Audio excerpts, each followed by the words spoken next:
عمر بن عبدالعزیز رحم الله علیه سه یو سړی راغله او دې ته ویل چې ما ته څه نصیحت وکړه. نو عمر بن عبدالعزیز رحم الله علیه ته وفرمایلو چې ګوره ته خپل ځان بچ کړه دې خبرې چې ته په معاشرې کې نیکو خلکو سره کینې پسې او هغې باوجود ته دوی نه څه پیدا نه اخلي. یعنې په نیکو مجلسونو کې کینې بیانونه اورې او تبلیغ والا سره ناست یې، علماو سره ناست یې، نورو نیکو خلکو سره ناست یې او ته دوی نه څه پیدا اخلې نه، خپل عمل نه کوې، بس صرف ورسره تش کینې پسې. نو دې شي نه خپل ځان وساته.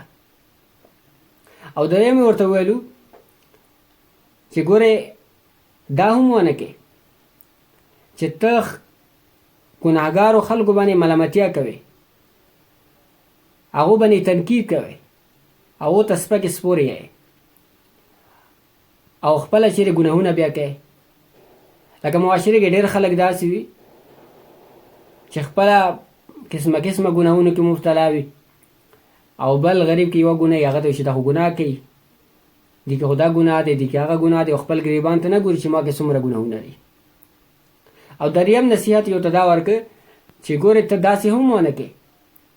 چې ظاهري طور باندې ته د خلکو په مخ کې په شیطان باندې لعنت وې او په شیطان پسې سپکې سپورې یې او بیا چې دی کله ځان ته شي پټ شي نو بیا چې دی ته د شیطان خبرې مانې. لکه په دنیا کې هر مسلمان چې شیطان لعنت دی وي، شیطان باندې بدبخته دی،